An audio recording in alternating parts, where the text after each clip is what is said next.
Цивил медија. Ние учениците од СОУ гимназијата Гоце Делчев одлучивме да представиме неколку ситуации денес со кои сакаме да ги изразиме нашите идеи за насилство.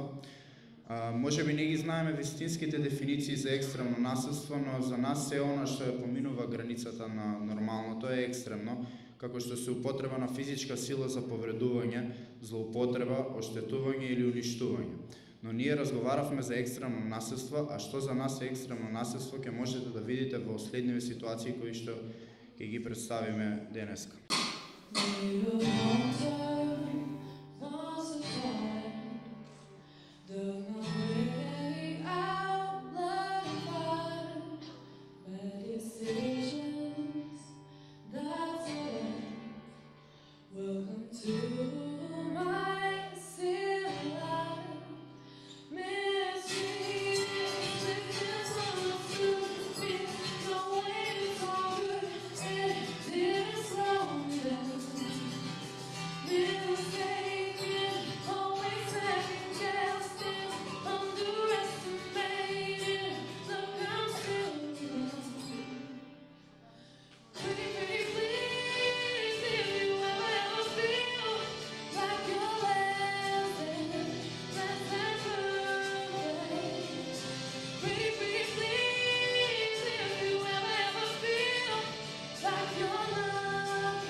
Сите жртви на насилство не се само број, тие се жртви кои го премолчуваат насилството.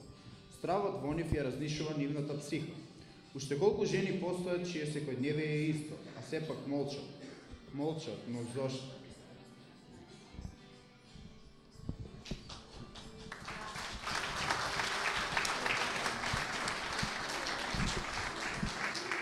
Окружени сме со многу видови насилство, но не ги гледаме и не сме свесни за истина. Таков е случајот со семејството во следната ситуација. Едно навидно нормално семејство е на прошетка во градот. Семејството изгледа среќно, родителите изгледа дека имаат среќен и спокоен брак. Така изгледа и детенцето, препуштено на своето безгрижно детство. Шетајќи, тие ги среќаваат своите долгогодишни пријатели. И тие се среќни што по долго време ги среќаваат своите познаници.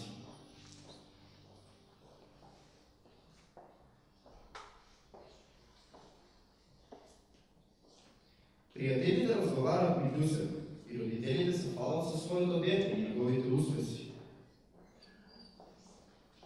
По кратката средба во градот, пријателите си продолжуваат по пат, а среќата и спокојот на ова семејство згаснува кога ќе влезат во своето. Тогаш го покажуваат своето вистинско лице. Семејната хармонија се руши како кула од карти. Родителите неспособни да ги решат своите несогласувања и проблеми без да го изфрлаат на детето.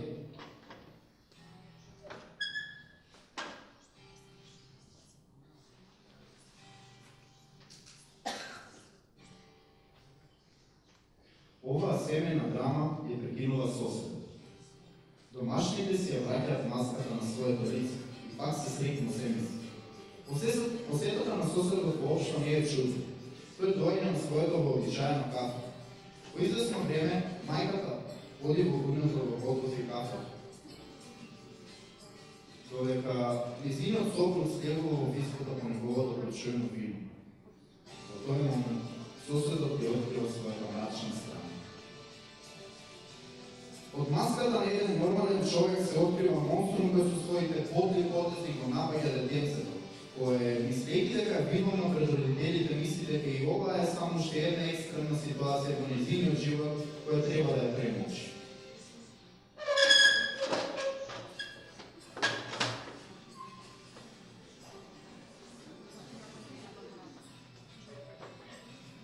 Соседот остава доживотна дамка на детенцето, почнувајќи да искористува нејзината детска невиност. За среќа, нејзиниот татко ја прекинува ова мрачна епизода во животот на своето чело. Соседот ја праќа својата маска, а тоа не тера да размислиме. До кога ќе го гледаме светот низ призма на совршеност, ако сме заслепени од маските кои ги носиме?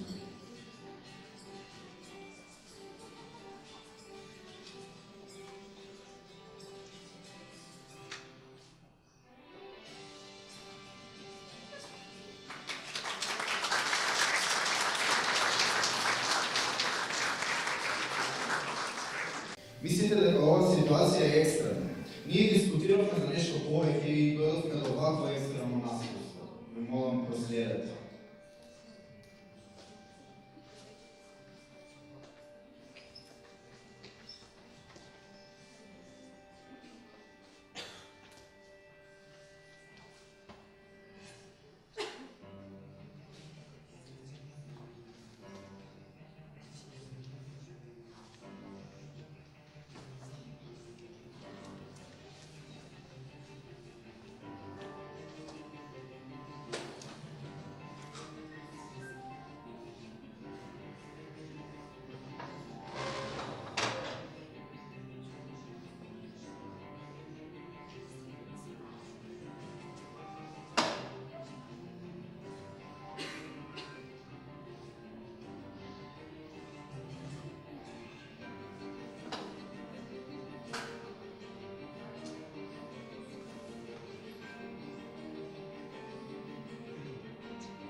Во еден момент кај човекот како несовршено битие се јавува цвет. Цвет кој човекот го тера да ги направи суровите работи на другиот, остал по него. Но зошто? Зошто е потребно да го будиме зверот во нас, да си играме со животот на другите?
Година се среќаваме со ситуации на екстремно насилство кои најчесто завршуваат со пореметување на психиката на човекот или физичкиот изглед и многу често завршуваат и со смрт. Затоа ние преку дискусија и преку ситуации кои ги прикажавме денеска сакаме да прикажеме како за нас изгледа екстремно насилство и сакале да го поддржиме проектот за стоп на насилството.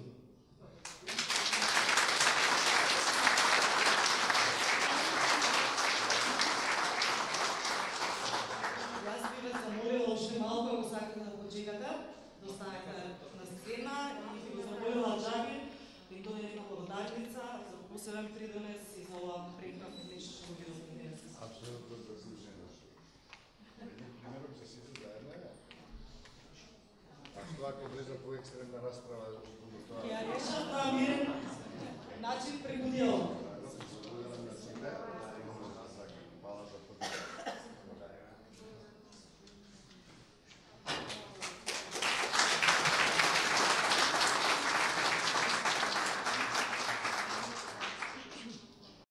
Civil Медија.